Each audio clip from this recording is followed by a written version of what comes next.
Welcome to the commentary booth where we watch and you guessed it, commentate on the week that was in movies and TV. I'm your host and play by play commentator, Jamie Epps, and each week I'm joined by a rotating cast of colour commentators to help you find your next viewing treat. This week I'm joined by an impact fee technician who lists their favourite movie as A Nightmare on Elm Street and favourite TV show as Golden Girls. Welcome back to the show, Corrina Mabey. Hello, hello, hello.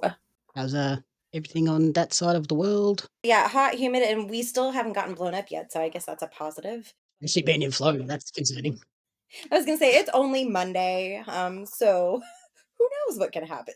You know how sometimes like the handle falls off like a fry pan? Yep. Yeah, panhandle might be falling off to America at some point soon. Yeah, I feel like Florida is just like every time you look at a map of Florida, like an updated like geographical map of Florida, there's just more waterways that have spawned everywhere.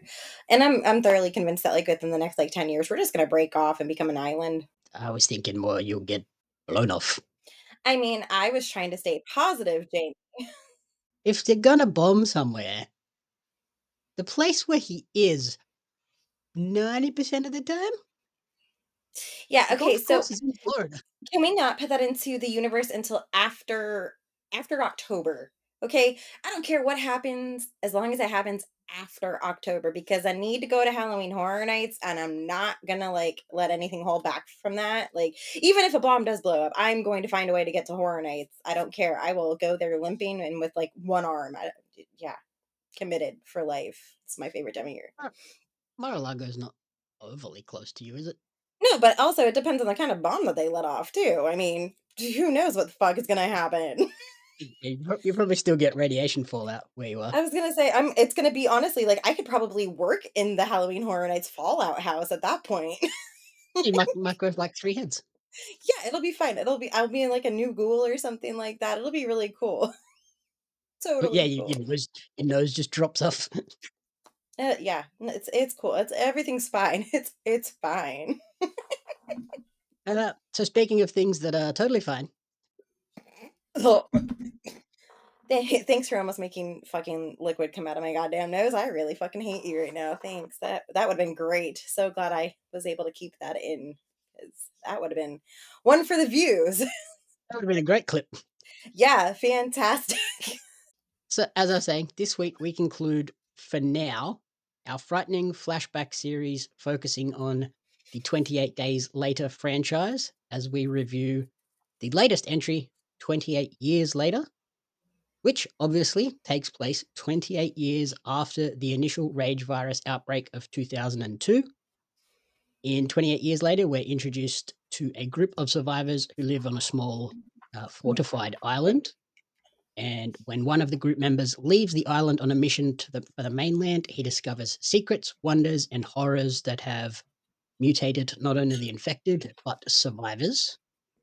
Starring Alfie Williams as Spike, Jodie Comer as Isla, Aaron Taylor Johnson as me, Jamie, and Ralph Fiennes as Dr. Ian Kelson.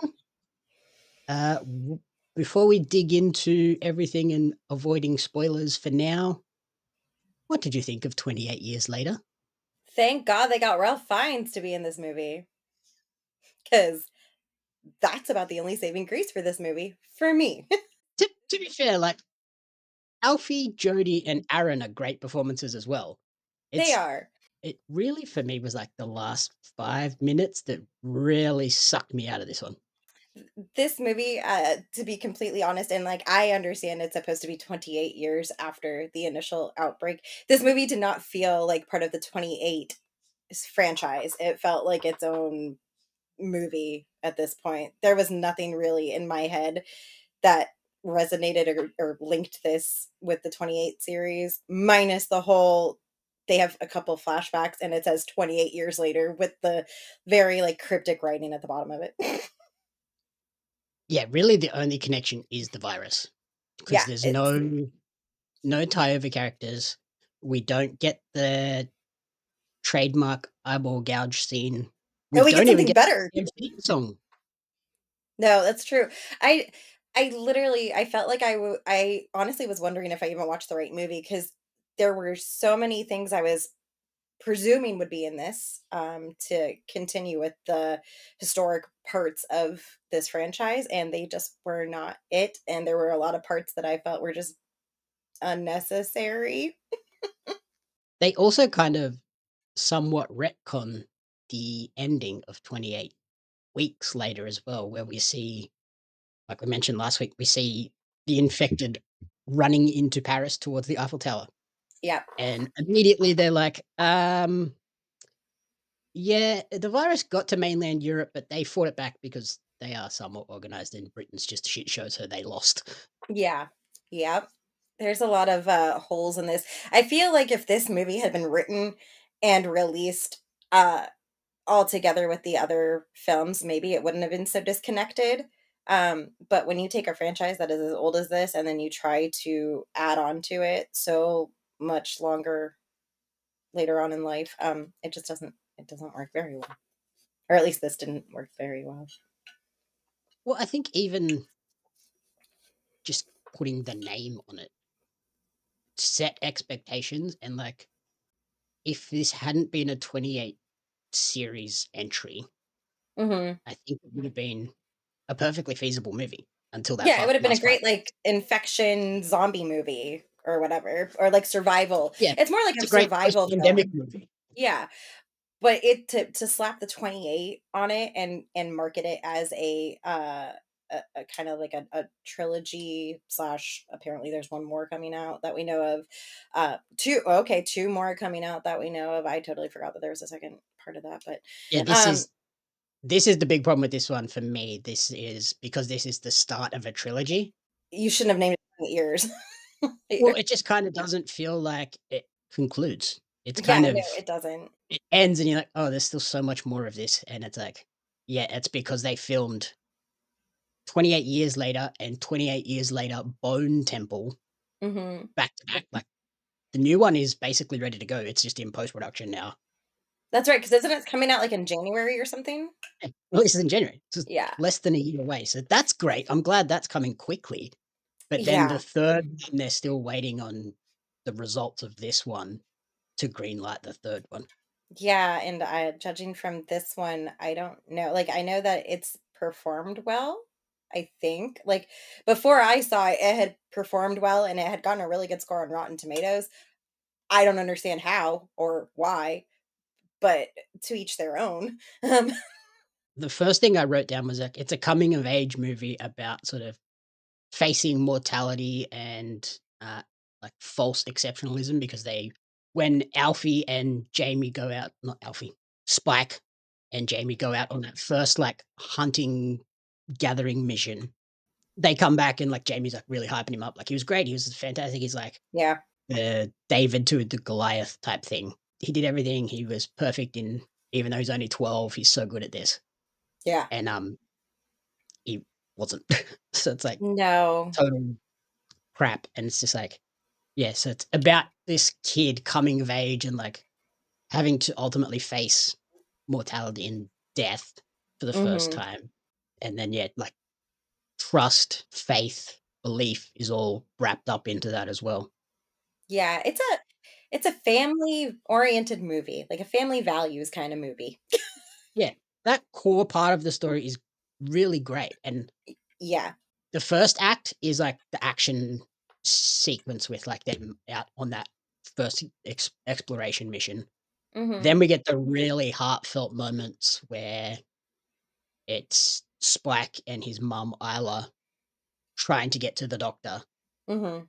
And we just conclude with this weird sort of Teletubbies, Power Rangers, Chav Ninja moment that was like, "Where the fuck did this come from?" You forgot to add in Village of the Damned because they're all platinum blonde weirdos. I don't know if you know what Village of the Damned is, you probably don't. I do, Uh, but that's not what the reference is. no, It's I much know that. more In my head, I saw Village of the Damned, Power Rangers, and A Clockwork Orange. Like, literally. It was so bizarre and, like, so just ugh. It ruined the beginning of the movie for me. That conclusion really ruined, like, the opening sequence for me on so many levels.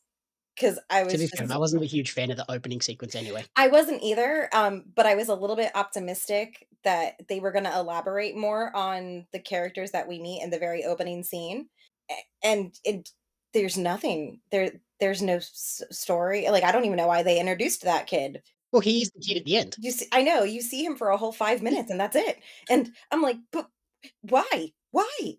There are some, like, clues to him being around throughout the movie, like, when Yeah, they when they find, like, the there's, random like person hanging in the house. yes, and then they hang an infected upside down at the Mhm. end, but then, like, the graffiti on the wall is, like it was obviously a religious quote of, like, "He's coming, blah, blah, blah, blah." Yeah, And then Jimmy comes in and goes next to "He is coming," he just writes, "Jimmy." yeah.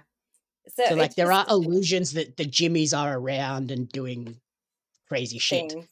It's just so weird. It's a massive tonal shift when it, like, comes in and then they're just, like, flipping around like fucking Power Rangers fighting the putties. It's like, It what was is like going on here? it was comical. It was and I don't know if, like, Danny Boyle did that just to kind of give, like, a little bit of, like, a breath of fresh air to such a serious note in the movie, or if it's just that they're psycho and they've started, like, their own cult kinda thing. I'm really hoping it's a cult thing that appears in, like, the It's 2nd definitely a movie. cult. Yeah, and I'm hoping it's not like a goofy, stupid cult, like, where they all think they're fucking Power Rangers and Teletubbies, but who the fuck knows at this point? I was so optimistic that that character was going to be they allude to the fact that he's going to be, like, almost like a main character in the movie you're watching, and for the longest time, I thought Jamie was this random little boy from the front from the beginning, and I was like, "Nope, that no. Nope, what's happening here?" Also, Jamie is a piece of shit dad, let me just say. He is, like, the worst of the worst. I don't care if he's hyping up his kid, he's a piece of shit. We might as well dive into it now, but, like, it's probably the biggest talking point from the movie, the arrival of the 7 members of Jimmy Power Ranger, Jimmy Savile-esque Chav Ninja cult. Oh my god, Um, it's so bad. so Danny Boyle has said that Alex Garland's vision for the 3 films, each one has, like, a separate core tenet to it, and this one was family, which, yeah, we get family up until the Jimmys arrive. You're like, "What the fuck is this?" Yeah. Mhm, mhm. And he has said that the Jimmys go on to dominate film 2, which is concerning because I hated this moment. Yeah, it's not looking good for film 2, in my opinion, and clearly yours. Yeah, so what film 2 is supposed to be about, it's supposed to be about the nature of evil Okay, because these Jimmys are inspired by the real life man, Jimmy Savile. okay. Do you know who Jimmy Savile is? Is he a serial killer that I should probably know about? Cult leader? Probably way worse. Okay, continue. So he was a host on, I think it was called Top of the Pops on BBC. Okay. And then he went on to have a show called Jimmy Fix It, where kids would write in letters of like, "Hey, my sister's like really mean to me. Can you fix it?" And send her to the moon or something. Like just crazy like kid letters. Okay. And he would come and like fix it and make it all Mhm. better. And so he was working with children and doing tons of volunteer work at like hospitals as a porter and stuff. He's like a multi-millionaire working as a volunteer porter at the hospital, just pushing people around. Like, okay, that's weird. Yeah. Yeah, turned out he was a sexual abuser, Oh, good, okay, pedo, gotcha. That's not really something you should model your characters after. which, yeah, the problem is like his abuse didn't come to light until 2011. So that's after the outbreak of this in this universe. Mhm. So when this outbreak happens, everybody still looks at Jimmy Savile as like this hero figure in Britain. Oh. And then in 2011, over 450 allegations came out that he had abused young, like Oh, children and young people. no. So the second film is going to be about how the Jimmys idolize him Oh. because they don't know. They don't know any better? So it's like all about how these different groups try to reconstruct a new future, but don't remember the past, or do they remember the past and stuff like that. So there's going to be this weird, like, sinister undertone of oh, we think these guys are cool, and obviously Spike, who we see early in the movie, has a Power Rangers figure on his Yes. bedside table. So Mhm. he's obviously seen, like, I imagine they have, like, they might have had, like, videos or comics or something Yeah, of sure. the Power Rangers. So when Mhm. they come in flipping around and doing all this crazy shit, he's like, He's like, "Oh, shit." "Oh, cool, I like these guys." Yeah. And then it's gonna turn out that they're kind of fucked up, and, like, that moment where we saw the infected, like, hanging upside down, Mhm. I suspect they're, like, harvesting the blood from these fucking things because they basically put, Bag like, of a goon over its head that had a tap on Mhm. it. Yeah, So and it it's filling attaches with to blood, it. and then they're, like, draining the blood, and, like, I imagine they're, like, using that to be, like, poison against others. Yeah, that or who knows what the fuck they could do. That maybe they're trying to, like, see if they can become immune to it or something. I don't know. We're throwing out random theories, but I presume that if they are like in a weird cult kind of thing, maybe it's like a Jim Jones thing, and like they are just like, oh, let's drink the Kool-Aid kind of thing. But like to see if they can become immune, or like maybe they can get the strength from certain things. I don't know. I just know that the last 5 minutes of this movie were extremely strange and did not go with the rest of the movie, and it bothered me so much, and I just yeah, it was not cool. I did not like that. And now that I know that that's the basis of the next one, I'm hesitant to even want to go see it. I probably Mm, will, just because you'll probably fucking make me do it again, just like you did with this one. I need you to go watch this. Okay. it's just because of that, like, massive tone shift because we could go from this really heartfelt, deeply emotional, poignant thing of, like, learning to remember to live and remember Mhm. love and Find yourself too. accepting the death of your parents type thing, Yeah, to then and we just into this extreme absurdity of chav ninjas flipping around, decapitating zombies and hanging them upside down and toying with them type thing. yeah, I expected, honestly, when I was watching that, I expected, how like in the old Adam West Batman show, how they have like kapow go across the screen. I half expected that to fucking happen when I was watching this. Because it's like this is so absolutely ridiculous and just so out of the left right side. Like what is happening? But I mean, Mhm, other than that, there were parts of this movie that I really liked. And there were other parts that I didn't really like all that much. But mhm. for the most part, like the first and second part of the movie did kind of feel like it could have potentially been a 28 film, but then that ending just really fucked with me and was like, no, no, it's a different franchise at the point. Yeah.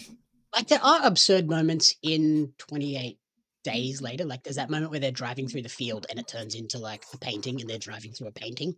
So there Yes. are weird tonal things in that, but nothing to this extreme, and, like, Yeah. as a final scene, this just didn't work for me, like, I think if it had been a mid-credit scene, because there are no mid-credit or post-credit scenes in Mm-mm. this.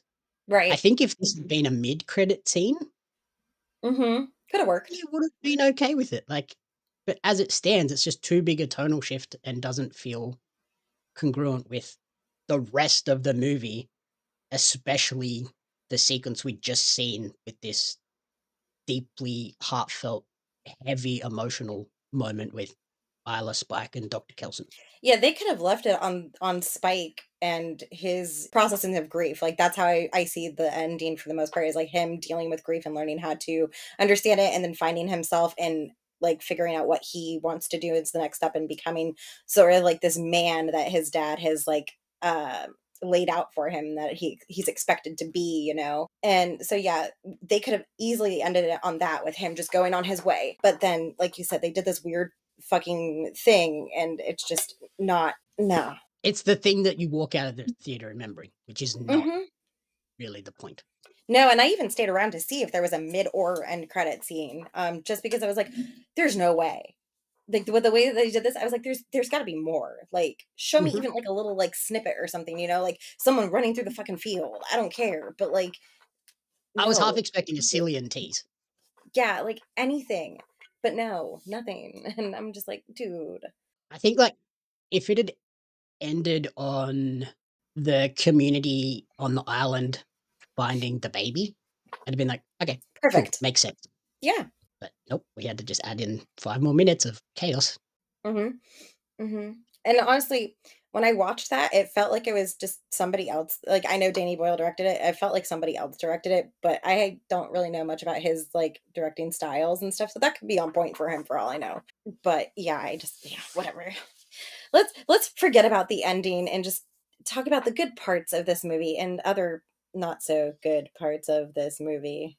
Well, the other part that didn't overly work for me was the opening. Like, for Mhm. a series that is known for incredibly powerful openings, like that first one with Cillian walking through an empty London is Mhm. really wild. She's like, "That's London's never this quiet. There's something going No. on." And then the Mhm. second one with the family getting ambushed in the house and the father just bailing on the wife. Mhm. Felt like this one was, like, trying to recapture the 28 weeks later style of everything seems fine and then all hell breaks loose, Yeah. but it just kinda felt short and a little bit underwhelming, like, it didn't have the emotional or scary gut punch of either of the first 2, Mhm. and the priest was weird as shit. Also, I don't know if maybe it was just my movie. I don't know if it was my theater or, like, if it was just in general.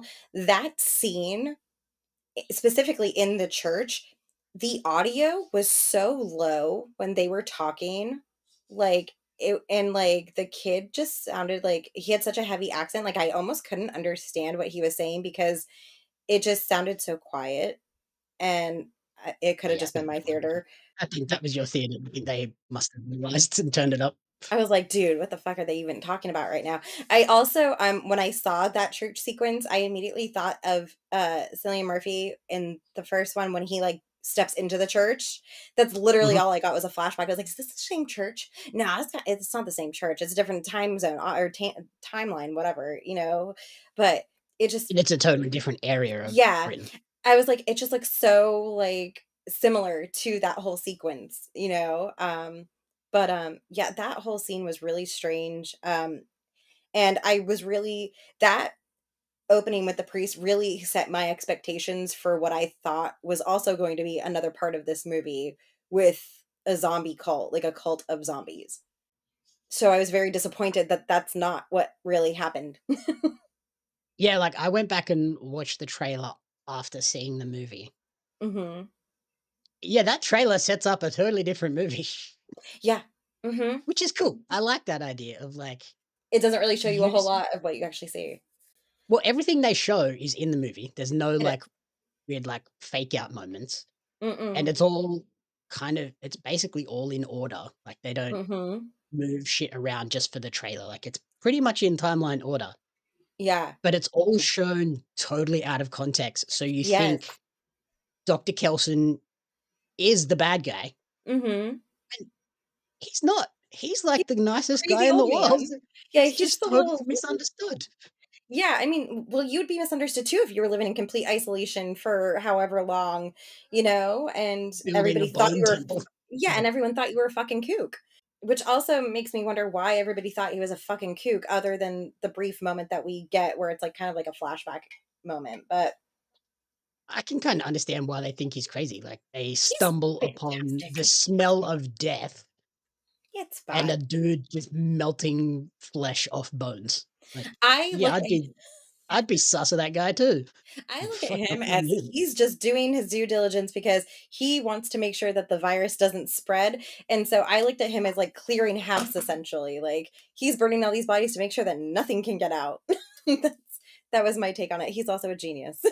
It plays into the whole when Spike and Isla get to him and they have the chat about memento mori, which is remember you must die, versus memento amoris, which is remember to love. Hmm. Like, that's what his whole bone forest, bone Yeah. temple thing is. It's Hmm. paying tribute to all of the people that have died, not just, "Oh, this person died, just let their body rot wherever they fell Right. down." Yeah. Like, he's He's like, honoring them. "We need" like, yeah, let's honor these people, put them all in a place, and it just shows how many people have died with the Yeah. amount of, like, pillars and things that he's built with all of the bone. You're like, "Holy Jesus." Yeah. the sequence with that, Spike and his mom eventually getting to that area, and having their moment of, like, realization together and stuff, that was actually probably like, my favorite part of this entire film.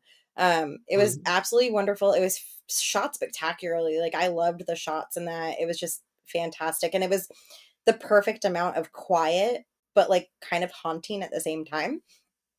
So it really does put you into that mindset of like, look at how many people have died. Look how, at least someone is trying to remember them in some way or like honor them in some way in the midst of all the chaos going on. And acted so well, like Yeah. Spike, Ralph Fiennes, and Jodie Comer as Isla. Hmm. Wow. Absolutely fantastic. Especially Alfie Williams. This was his first, like, film role. I was gonna say I don't know And who he is, but he's got a lot of potential for such a young kid. He did such a good job of just like really throwing out emotions and stuff like that. Nothing felt forced with him or anything like at all that I could tell. He was just a really all over genuine kind of kid that you can tell just really enjoyed doing what he was doing. there is an incredible pathway for young actors in Britain, like Alfie Williams, and then I can't remember his name, but the kid from Adolescence. Mhm. Like, both of them, these were their first, like, big major roles. And Mhm. the kid from Adolescence was his first acting role, period. Yeah. And both brilliant, like, awesome, awesome stuff. Yeah. I loved it too, like, Jodie Comer, when she just kind of, like, gives Dr. Kelson the nod of, like, "Okay, now it's okay," and it's Mhm. like,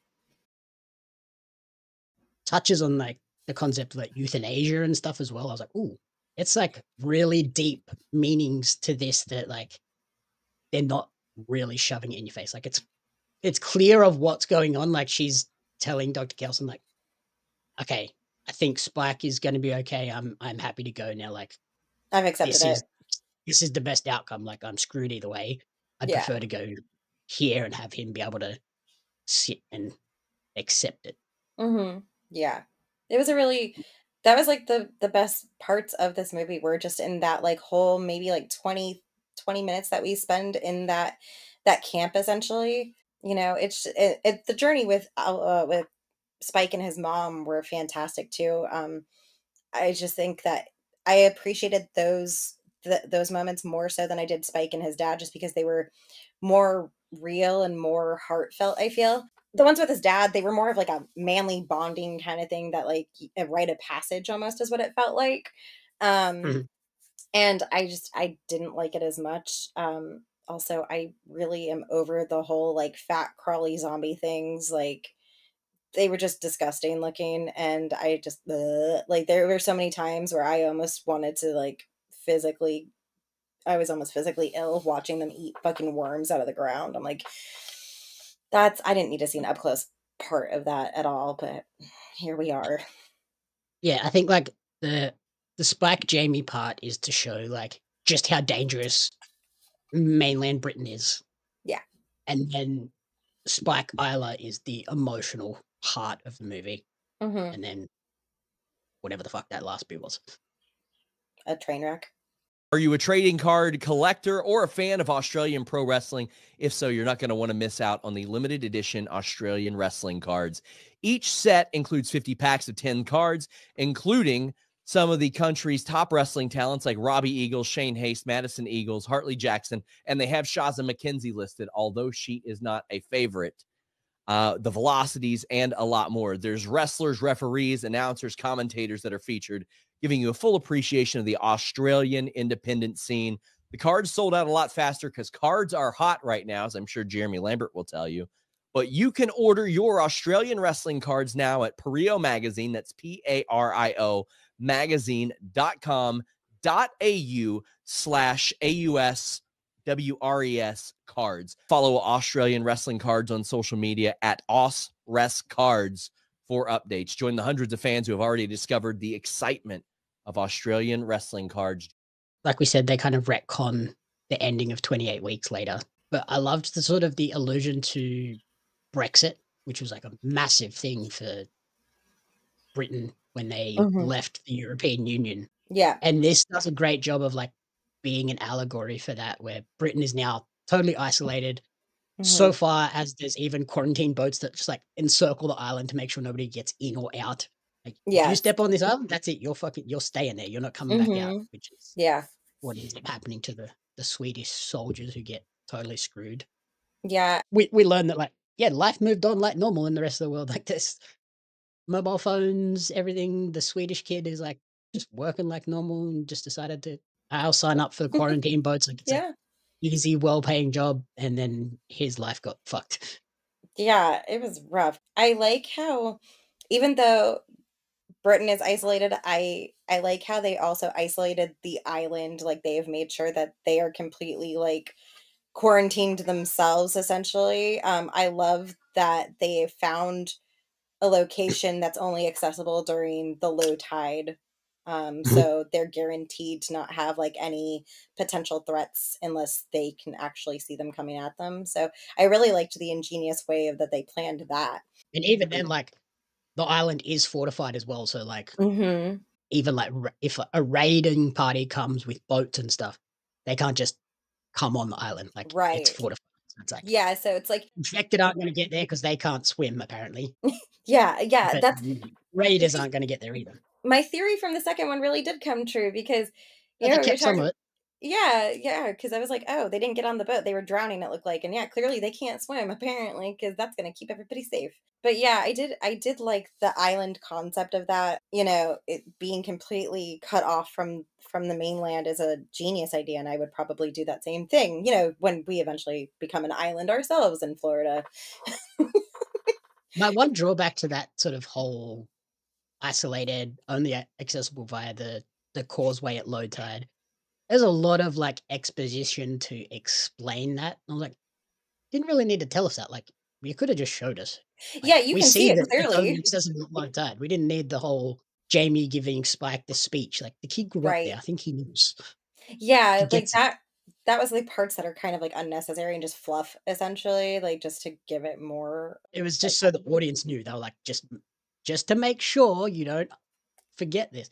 This is why this island is safe. Like, okay, I get it. Fuck. we can clearly see the pathway gets all the way up and stuff like that. You can't get past it. But whatever. I mean, it is what it is. The island I will say the shots at night when they're going back to the island in their escape essentially. That was a fun shot. I liked watching that.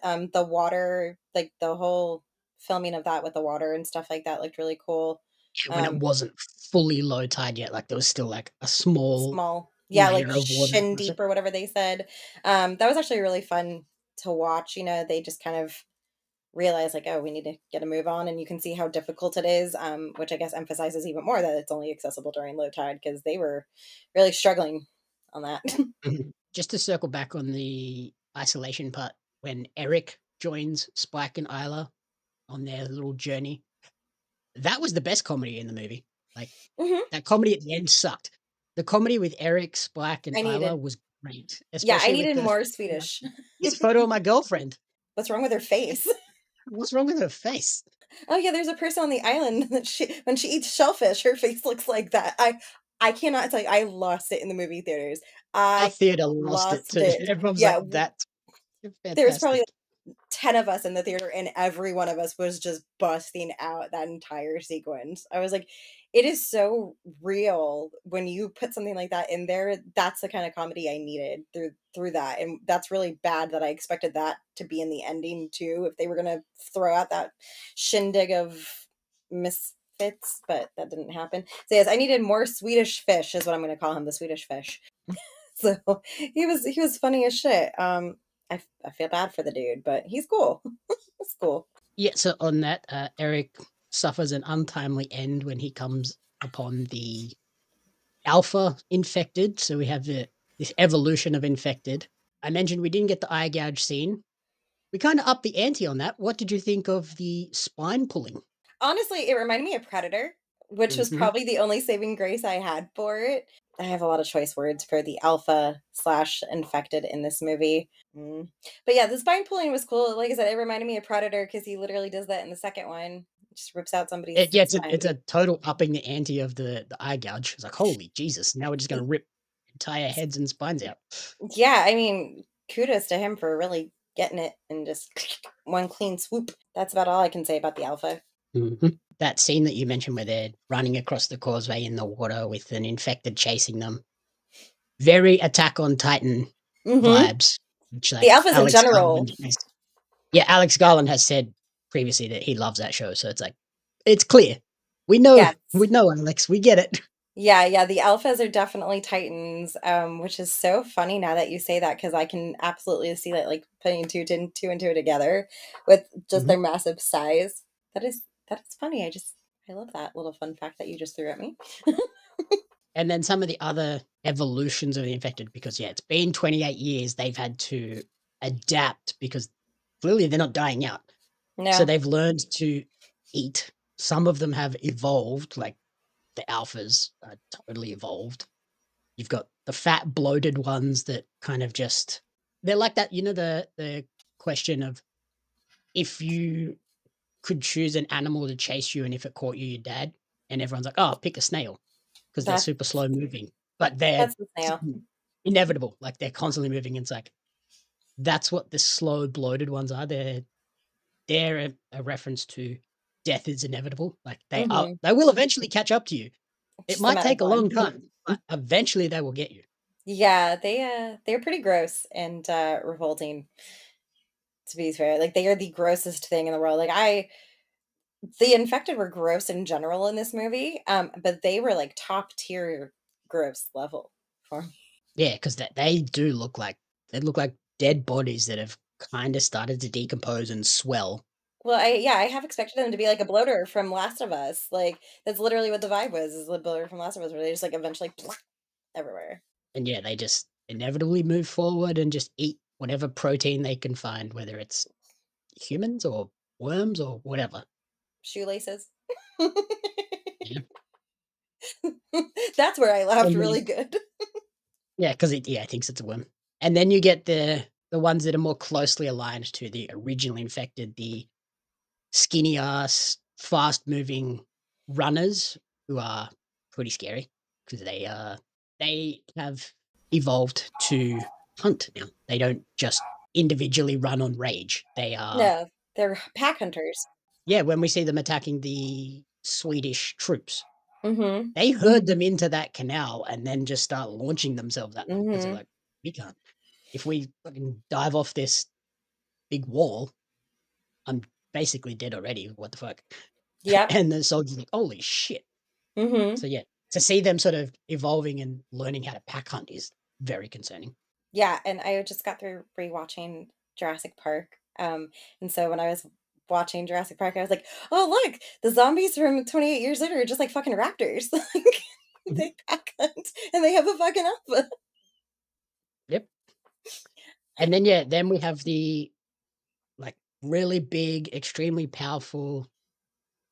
Did they almost have like supernatural powers as well, alphas? Because like we see that scene where he's seemingly controlling the birds as well. Yeah, like, I don't understand that whole concept unless, like, he's just become one with nature or something like that. Yeah, that part. It was Like, I weird. understand him being in control of other infected. But the wildlife, not so much. When we had like crows encircling him, I was like, "What the fuck is this? Fucking the crow?" Yeah, like, it was, that part kinda lost me a little bit with that, because there has never been, like, any hint of controlling or manipulating any kind of entity other than the infected, and they don't even get controlled, they just kind of are looking for a leader, and someone steps up, and they're just bigger, so they're like, "Oh, let's follow that one." Yeah. So I don't know if the alpha mentality follows into wildlife maybe, and just everything kinda scatters or wants to listen or obey? Yeah. I don't I know. didn't I didn't like the allusions to like a supernatural element because like Yeah, it was strange. that's not what the rage virus is. It is just a man-made virus. It's a virus. Like, Yeah. there's no supernatural. They're not fucking zombies. Right. They like zombies, but they're infected. Mhm. Mhm. You gonna address the elephant in the room, or do you want me to address the elephant in the room? The trunks? Is that what you mean? I'm glad you saw what I'm and I also just completely threw that, it came out of nowhere just now. Yep. I would There is a love whole heap of zombie dong in this movie. there's And boobies. I would just I understand it has been 28 years. However, you Where are could have their at least given pants? them like a loincloth or something, like some Tarzan bullshit because everybody's naked. And to like, could you imagine just getting a role as an extra and them just being like, "Hey, you're gonna get paid like $500 a day just to run around completely naked and fake blood. Is that cool?"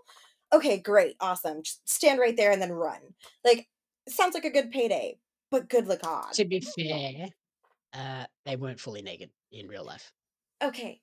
All of the nudity is prosthetics because of the laws around filming with children, because Spike is there all the time. Oh, I didn't even think about that. And like Yeah. when I read that, I was like, "There's no way," because there's no children in the zombie. Yeah, because he's a little child, they couldn't have dudes running around free willying. That makes so more sense now. Because yeah, in my head, I'm like, "There's no children like infected in this movie," so I don't like they've got to be like completely nude or something. But now that you say that he was on set, they can't legally do that. It's yeah. Regardless, You you I could can't have have done. giant naked men running around with their trunks swinging around. I could have done without half of the amount of peen that I saw. You And didn't like the giant zombie dong?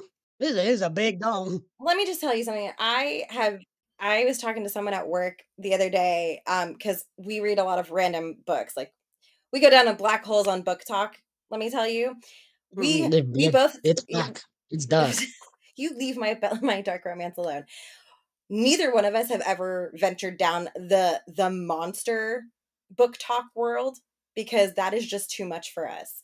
But if I were to read it, this is exactly what would be pictured in my head now. So this movie has literally ruined any potential monster book talk potential books that I might have wanted to read later on in the world. I'm never going to touch them now because I'm just going to think of 28 years later and this giant alpha monster dog.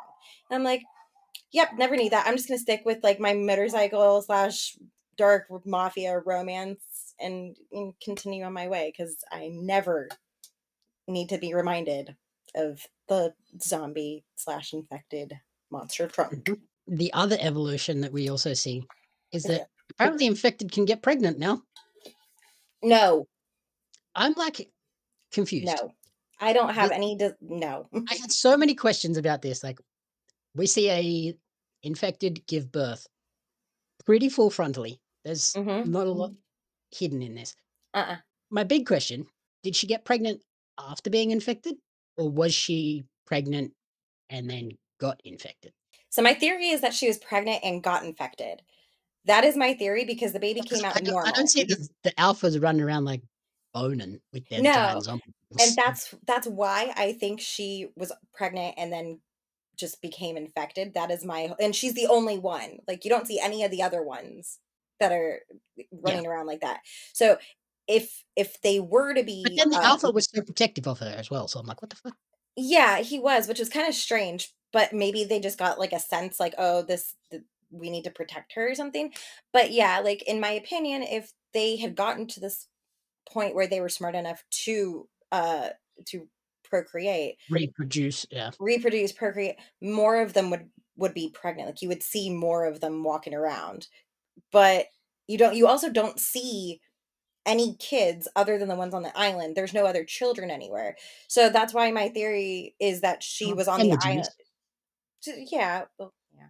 But that's why my theory is that on the that she was on the mainland, like she was probably like a survivor that just never found like a group of people, so she just kind of got bit and Well, the whole group got taken over. yeah, because for the baby to come out completely normal, that's that's what It's really like also weird. yeah. Either situation, it should have come out weird. Yeah, the virus is in blood, and Mhm. babies share the blood with the Yeah. parent. So So unless this baby maybe this is like a random really skewed tie-in to 28 weeks later where like it's they got the just weird have the eyes. gene and the weird eyes. We don't really see that close of a close up on the baby's eyes. That's another wild kind of potential that might be out there is that maybe this is like the first one that's born and has that thing. I don't know. It was just a very weird thing. Like I get it. Like you wanted to add an extra like ooh, new element like look, one was pregnant, but there was just a lot of loophole like holes This in Yeah, that. there's more questions than answers for that part. I Yeah. was like, "What?" Yeah, and also like she understood. That was another thing, like that, and that infected understood that like she was being helped by Isla, Yeah, and yeah. like she didn't attack her while she was in labor. Yeah, it was, yeah, once that ended, she was like, "Okay, now I gotta eat." Holy Yeah, Jesus, so hungry. it was just Just very help the good strange. person. Yeah, it was really strange to see like some switch just like shut off where like she was not ravenous anymore. She was just like, help me push this fucking baby out, and then clicked back on. So yeah, like you said, there's a lot more questions than there are like answers in this whole sequence. My hope is that that part becomes a major part of the movies moving forward rather than the Jimmies. It's like we've mentioned countless times. The Jimmies suck. Mm-hmm. Yeah, I would like to see Even though like the actors that played the Jimmies, pretty cool.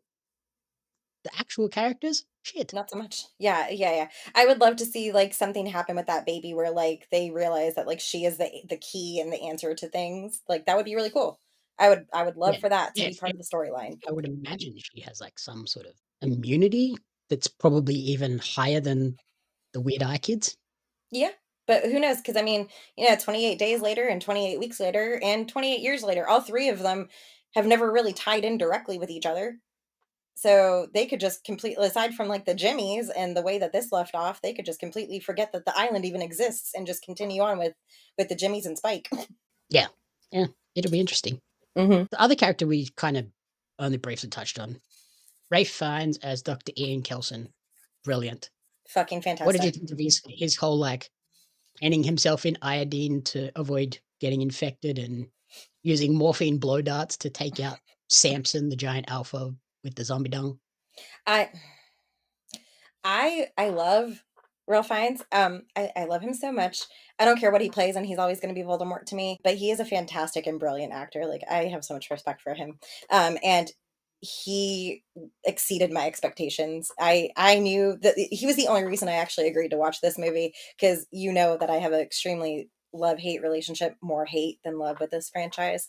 But he was the saving grace for me in this movie. His character was so genius. Like we said before, he honors the people who have died when nobody else is there to honor them. He got really smart with learning. Such a sweetheart compared to what you think he is in the trailer. Yeah, because they literally, and even in the interviews that he's done for this movie, like promos and stuff, he's even alluded that you don't really know if he's good or bad. And so I love the fact that he really has played into that very well. But yeah, he's genius, studying them from afar, learning when and when not to like leave certain areas, learning their patterns and how much can knock them out and for how long. Like that's really cool that he's been able to do that kind of research all on his own because obviously he's secluded and everything. One thinks he's fucking psycho. But Yeah, I think he's going to end up being a crucial character, tying the three of the new trilogy together as well. yes, I really hope that they do his character justice and they don't like flop his character. Yeah, I hope he's a big part of the next one. Like, if they just totally forget him, like it's called the Bone Temple, it's got to center around him. I Yeah, imagine. I hope that they don't flop his character by like shifting gears and making it about the Jimmies necessarily. I hope that they do his character justice because his character to me is one of the most important characters in this movie just because everything is centered around his forest of skulls at this point and bones. Yeah, the Tower of Skulls too. The poster where it shows Spike placing the skull on the top of it. Hmm. Kind of a spoiler. Like out of context, it looks quite sinister, but in context, really sad. Yeah, super sad. I really loved how it was done though. You know, they he hands it to him and he says, find a good place for them. Like I love when he is talking to Spike how he tells Spike like find the right place to put them because everyone's got their own story, like so you've got to feel out like where's the best place for them to go. And so Spike takes that upon himself to do that, and I think that's great. And he even turns the skull to like see the horizon, which is even really cool, or like the sea. I think The it's the sunrise. yeah. So I love that. It's just like little moments like that, and attention to detail. That's really cool for me. So yeah, I love the Bone Temple. I think it's a really cool concept. And it's definitely different than what I thought it was going to be Hmm. from the trailer. So that was a pleasant surprise for me. That was definitely a pleasant turn of events in this movie for me. And I saw too, there's in like a lot of theaters, they have have like the cardboard standee things that are like Mhm. promoting the movie. Yeah. There's one of those which is Dr. Kelson's hand holding the skull, handing it to Spike. Oh, that's cool. Out of context, that's a sinister ass standee. In context, that's a sad as fuck standee. It is. I love that kind of like you literally had no idea, and so that was such a a smart way of advertising that because it really does mislead you. Like I feel like everything in this trailer, even though it, like you said, it's in order because it's so far taken out of context, everything's misleading to the audience, which Mhm. was fun. Like that's what made this fun for me. The other thing we should obviously talk about too is the direction of Danny Boyle and the cinematography. There are some beautiful shots in this, and there's some really innovative shots in this too with the bullet time with Hmm. the arrows. Yes. Did you see how they filmed those? No, I didn't, but I presume that they're pretty cool because oh, on a phone. On An they iPhone built this specifically? yeah, Oh, interesting. they a rig that was like this big like semicircle platform thing Okay. that had like 32 iPhones on it, Mhm. and it would be around like kind of encircling the infected. So then when an arrow comes in, all of these phones are like taking rapid photos And different angles and stuff, yeah. at a slightly different angle the whole way around. So that's That's how really they can cool. do like the like swing around like you're in the movie slow motion bullet time stuff, Mhm. which is awesome. Like it's such a cool technique and like also plays back into 28 weeks later where they were just using stock standard off the shelf consumer cameras. Yeah, that is really cool to see how far it's evolved. There were some really, really cool shots, like you said, with the arrows and stuff like that. That was really fun. Obviously, the bone temple sequence where they just like it's like a spiral essentially going up into the sky. Like that was really cool. There were some weird things though, and I don't know. I guess maybe people like it, maybe people don't. I was kind of annoyed when they kept doing flashbacks of like films, like or like shots of from like the World War II or like military shots and stuff. It was kind of annoying. Like I understand what you're trying to do, but at the same time, it's like the one with like the King Arthur and the arrows. Like that was annoying. Like, Yeah. Yeah, I it's think so, it was just so kind of like dumb. we've reverted back to this sort of lifestyle of like everybody's fighting everybody and Yeah, nobody's safe. yeah. And then the other technique they used is they used a lot of like drone cameras as well. So get a lot of really wide angle shots that like show the vastness and how nature has reclaimed a lot of this space. Yeah. And they did that because in 28 weeks later, there's a mistake where in that opening sequence where the dad is running through the field, Mhm. you can see wheel car tracks through the field where they've obviously driven and done it multiple times. Mhm. So they didn't want that in this one. So they used a lot of like drones so Mhm. that as you see like Spike and Jamie running through the fields and stuff like that, the grass hasn't been disturbed yet. Right. It's like it still looks perfect because it's literally just drones flying through. Yes, I do like that. That's yeah, that is interesting that you say that because yeah, everything looks untouched. Whenever they go anywhere, it always looks untouched. So that's really cool. Mhm. And then, yeah, we'll close out with a bit more Jimmy talk since that's what the film seems to want to do. Can we not? I he's such a useless fucking character. Like I understand he's going to be the main event of the next one, but his introduction to the character was so fucking stupid and his Mhm. character and his jolly bunch of stupid heads are just that. Like, yeah, that's all I can say. Yeah, it's just that the actors I wanted to really point out, like Jack O'Connell plays Sir Jimmy Crystal, which is the Jimmy Savile character, and like the hairdo, the fake blonde wigs, that was Jimmy Savile's haircut. Oh The boy. gaudy gold jewelry everywhere, very Jimmy Savile. The tracksuits, Jimmy Savile. Oh boy. So I did like Jack O'Connell, who was the bad guy in Sinners, now coming back and playing a new, different bad guy, basically unrecognizable in this one. I'm excited now to see Sinners because I haven't seen Sinners yet. So I am looking forward to seeing him without the blonde hair and jumpsuit. Yeah, he's brilliant in Sinners. And then the other Jimmys, the main one is Sir Jimmy Crystal. The others are Erin Kellerman as Jimmy Ink, Emma Laird as Jemima, Oh God. Emma Laird is from Mayor of Kingstown and The Okay. Brutalist. She's brilliant in those. And Erin Kelman is the red-headed black lady from Falcon and Winter Soldier. Except I don't think you watched that. No, I haven't seen Did you Mayor watch, did Kingstown, you watch Willow? the new series. Yeah. No, I did not. I'm a Willow original movie stan, but I have not watched the series because I heard it wasn't that great. Well, Erin Kellerman is from Falcon Winter Soldier, Willow, Solo, The Green Knight. So she's well known. Emma Laird's Yeah. well known. Then you have Maura Bird as Jimmy Jones, Sam Locke as Jimmy Fox, Robert Rose as Jimmy, Connor Neal as Jimmy Shite, and Ghazi Al Rufai as Jimmy Snake. We don't see them enough to have full fucking names for these characters. Why do they have full fucking names? Why is that even necessary? We don't. I assume we'll get more details in 28 years later, The Bone Temple. Is it? Oh no. Oh. I Which, feel like we like we should. said, was already filmed. Is being edited as we speak. Directed by Nia DaCosta, who did Candyman, the remake, and The Marvels. So I'm excited to see. Like, this is a very British movie. How's an American director come in and maintain her vision, but also capture that same British tone as well? And it's scheduled for release in January next year. So nice short turnaround. At least we won't have to wait 4 or 5 years. Or, as the case of this one, 23 years.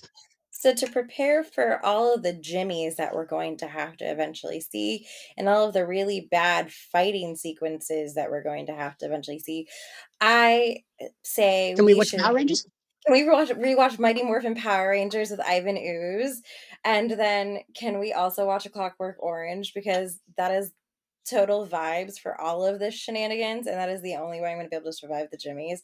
So that is, we feel like we should just do that. That's going to be necessary. Yeah. And we can also watch I think it was a 2015 Power Rangers movie. That was good. No, Actually, that's the really one with enjoyed that. no, that's the one with Elizabeth Banks as Zelda, isn't it? Or whatever. I can't Oh, remember. I I don't really know. enjoyed it. It was way better than I had any right to be. No, it's Ivan Ooze is the only acceptable villain in Power Rangers for me, and that is the top tier Power Rangers movie. I grew up watching that. You'll never convince me that anything's better than that for Power That is a great Rangers. one. I did That is enjoy that one. That's the White exactly. Ranger and the Green Ranger. Yeah, R.I.P. But yes. And then the last thing is, so the budget for this one was $60 million. So far, over opening weekend, globally, it has earned back $60 million. So a little under what they expected, but it's still the biggest opening for the franchise and the third highest horror movie of the year. So that's impressive. Obviously, Sinners is way out there. I don't know what the second was. It's doing better than Pixar's latest movie. That's because they didn't promote that at all. Yeah. They were At just least like, this wasn't like we'll just slap Pixar on it. That'll sell it. Like, no, you got to tell us what it is. Apparently, it's really, really good. yeah, it's It's just way got better terrible than the box trailer office. suggests. But yeah, they just didn't promote it at all. Yeah, at least this movie did better than that one. So that's about all I can say. So yeah, hopefully, like I imagine with the rave reviews that this one got, and to get you earn your money back in the first weekend. Obviously, it's going to still be in cinemas for another couple of weeks. Yeah, it should end up being enough that they're like, okay, yeah, let's greenlight the third one because they've already invested for the second one. The money's already laid down for the second one. We're not going to have to outlay for the second one, so we might as well just finish the trilogy. Not to mention they'd have to go back and rewrite the ending if they've left it on a cliffhanger for the second one anyway. And that's going to be even more money, So in terms of a rating for 28 years later, what did you give this one? It was a 4 until the last 5 minutes, and then it went down to a 3. I'm 100% on the same page there. 3 out of 5. That last 5 minutes is fucked it. That leaves such a bad taste in your mouth as you walk out of the movie. Like, what did I just watch? Yeah. If it wasn't for that if they had just left it alone at Spike doing his own thing and going on down yonder, would have been a 4. Solid 4. But that last 5 minutes just dropped it right down. All they need to do is end on the baby being hung on the fence. Mm-hmm. Yeah. That would have been happy with that. fantastic. But yeah, no, that last 5 minutes definitely dropped it down a notch to a 3, a low 3 for me at least. And you mentioned you stuck around to watch the credits. Did you notice how many babies they used for the baby? A lot. There was A like lot. 15 babies. A lot. That's a lot of babies. Like, why did we use so many babies? We don't You could've really just see the gotten, baby like, that much at all. You could have just put a dummy in the basket. I was gonna say there's people that make, like, real life looking, like, baby dolls that are, like, rubber and shit. Like, you could have just easily used those. Been a It's lot not like cheaper. we see the baby like crawling around and moving and doing stuff. Like No, it's in a it's just basket like this, like, um, or huddled against Isla's, like, chest. or hidden. Yeah, like Or we hidden. barely even see it. So like I don't know Mhm. why we had to use a real baby for that. Like Love 15 one. real babies. I It's a was like, lot. okay, some parents Mm-mm. got some easy money out of that. There you go. Alrighty. Thank you for listening to the commentary booth live, not live via satellite, just the commentary booth. We will be back in January for 28 years later, Bone Temple. If you enjoyed the show, please remember to rate, review, and subscribe on podcast services and YouTube. You can follow Corrina on Instagram at Miss Corrina Renee, and you can follow me on social media at Jamie Apps Media and at Pario Magazine. The Commentary Booth is a fan-funded production of Jamie Apps Media. You can support the podcast alongside our magazine, Pario Magazine, on Patreon at patreon.com/Jamie Apps Media. The following people supported at the publisher level or higher, and you cannot fathom how incredibly appreciative we are for their support.